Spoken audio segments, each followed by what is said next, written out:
me an offensive surprise this year, because that was one of our question marks this year. Is like, what was the offense going to be? Who was going to be? We knew like the top two or three guys maybe, but like, what's kind of been the surprises so far with all the games we just went over?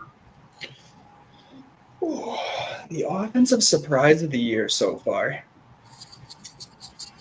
I think mine would surely be the pass distribution. So, just based on looking at, completions per receiver, the wealth is spread out pretty ridiculously. As we'd expect, Troy's number one to take the most targets.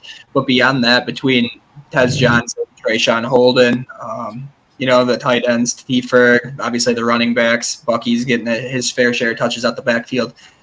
Bo distributes the ball very equally among his weapons, and I think that kind of surprised me a little bit. I really expected it to be a top-heavy offense in the passing game in terms of, Troy kind of being a clear number one. I thought there was going to be a clear number two. In my opinion, I thought it was going to be Trayshawn Holden. I think we see he's a clear number 3 to 4 at this point.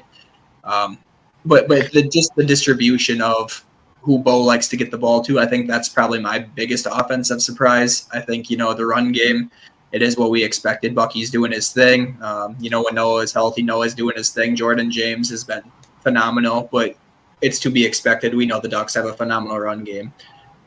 But yeah, just the sheer offensive depth in terms of who's able to catch the ball, I think is my biggest surprise to this point so far.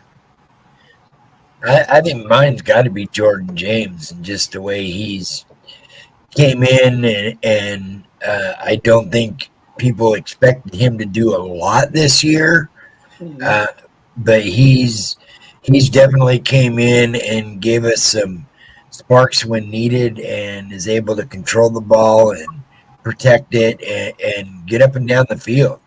And when he gets out on the edge, he's pretty quick. Yeah, he's great. My surprise has got to be Jordan James. Didn't expect him to basically be the number 2 back right now, really. Especially with Noah, he's got a much bigger piece of the pie that he's responsible for. And just based off Stanford, the dude, he looks like he could be an RB1. You know what I mean? Obviously Bucky's that dude right now, which is fair enough. Bucky deserves all the credit, but Jordan James no slouch. He's no backup running back by any stretch. No.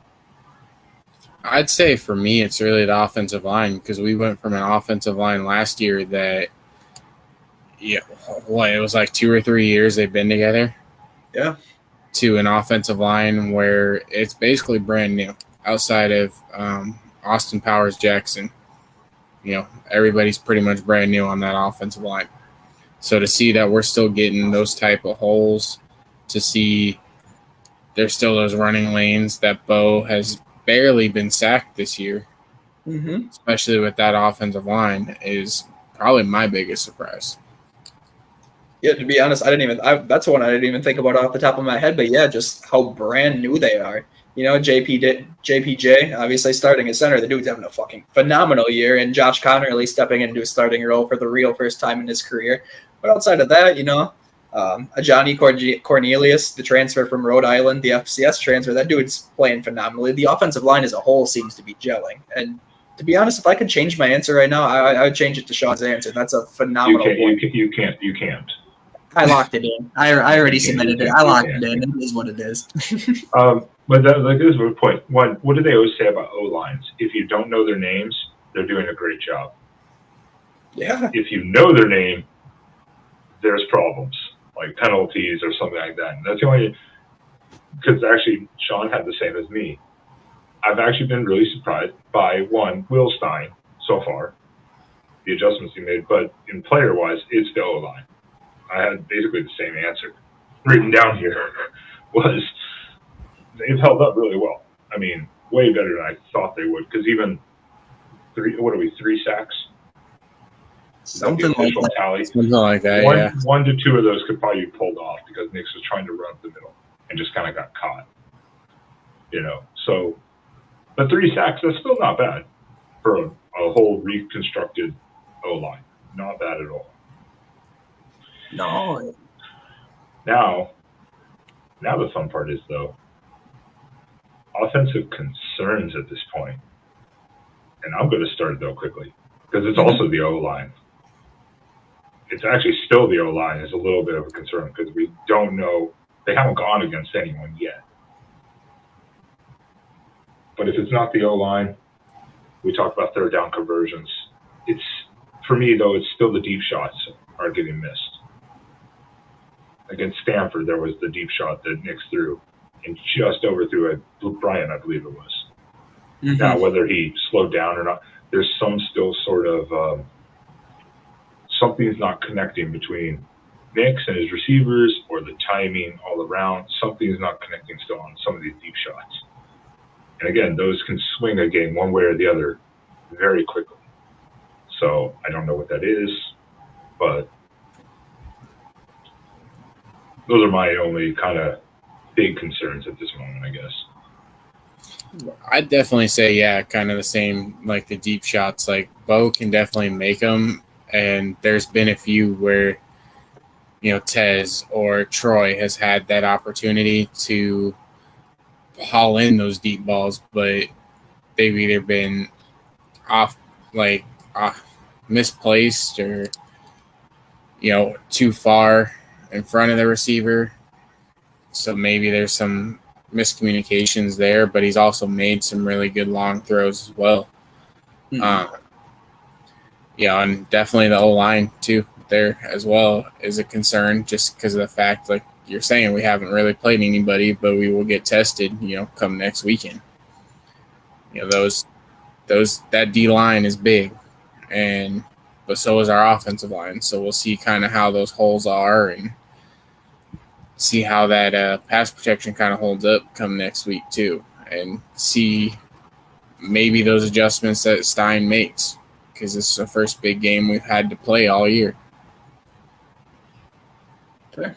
That's very fair. I think. Hey, should we milk the clock, guys?